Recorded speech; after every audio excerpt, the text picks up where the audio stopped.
Sia. I'm Steven Danos. And today we're going to be reviewing the movie 2001 A Space Odyssey, directed by Stanley Kubrick.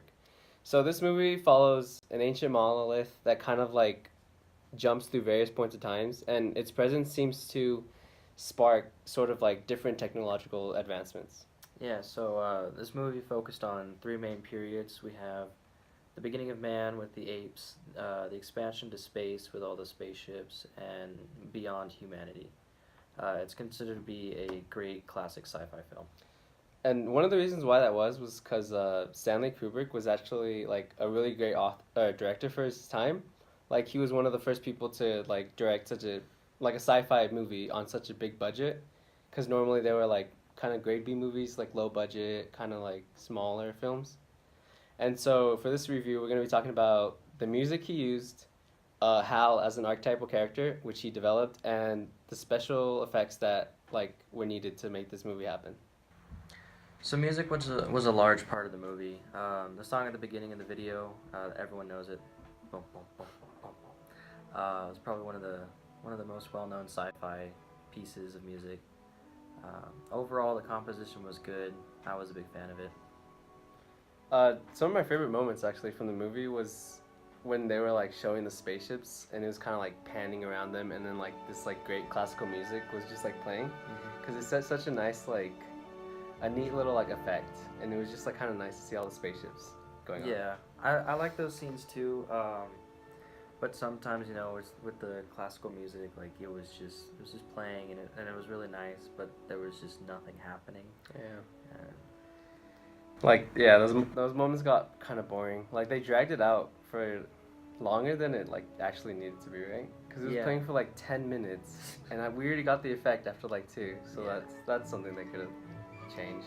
The first time I saw it, I actually fell asleep just because it was almost like a lullaby, just with nothing happening. I was trying so hard to like stay up, and we weren't even 20 minutes into the film. It was just a mess. Yeah.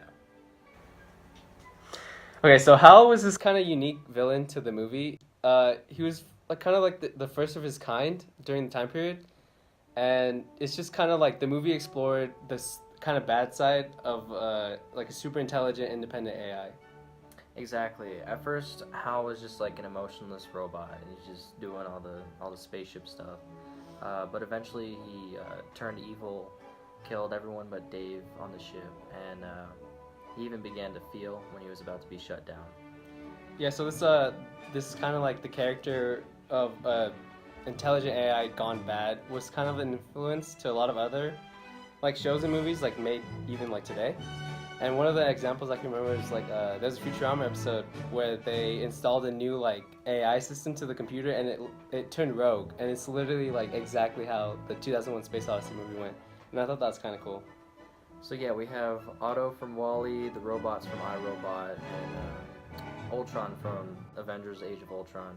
Each of them had the glowing red eye that Hal had, or eyes in some cases. Yeah. So it's kind of like I thought it was pretty cool watching this movie, because like when you watch it, you get like introduced to this whole like where all of these references came from, and I kind of thought of it as like being a part of an inside joke. Like you kind of just like now, like you're a part of this discussion with these people that just know where all these references came from, and I thought that's pretty cool. So watching 2001 Space Odyssey, some of the special effects didn't seem all that special, but it was made in 1968, and they didn't have the technology we have now. Yeah, and one of the cool things about the movie was that like despite its technological limitations, like it was able to do most of the scenes like completely like without CGI. Like all of their shots were like shot in tricky ways where they use physical models. And do you want to explain something like that? Yeah, so I'm pretty sure that when Frank was floating out in space after Hal had knocked him away from the spaceship with his pod, I'm pretty sure that was a claymation where Frank was just a little clay person, and then it was stop motion, so like they would change a little bit, take a picture, change a little bit, take a picture, and they do that for like thousands and thousands of times until it, like they had enough pictures to make it a full-on video. Yeah, and also like one of the scenes that they kind of used the camera angles to their advantage was like once Hal had locked Dave out the spaceship, and then he broke in through the like what was it The airlock. the airlock, yeah, like when he blasted through and he was kind of like floating around. That was actually shot like above, so they pointed the camera like directly up, and so he jumped off this little thing and he was like floating around, and that's how they got like the illusion that he was kind of like floating in space. Yeah. And some other parts they used it was like with the monkey, right? Yeah. So in the ape scene, most of the people, most of the apes were just actors in costumes, and they were just monkeying around. But then they had this, they had a baby ape, and that was an actual Like living. chimpanzee. Yeah, that's crazy. And also like that tiger scene where the tiger like jumped on the monkey, like that was an actual, like they used an actual tiger, right? Yeah, that's crazy. And yeah, so like the special effects, like they're pretty strong for the movie. Like they did some pretty crazy stuff with it, and it was appreciated. It was kind of nice. Like despite any limitations, you know, it did kind of look cheesy, but it was pretty good. We have a lot of high standards. Yeah. With modern movies. Modern sci-fi. So I'd probably overall give 2001: A Space Odyssey 6.5 out of 10. It was good.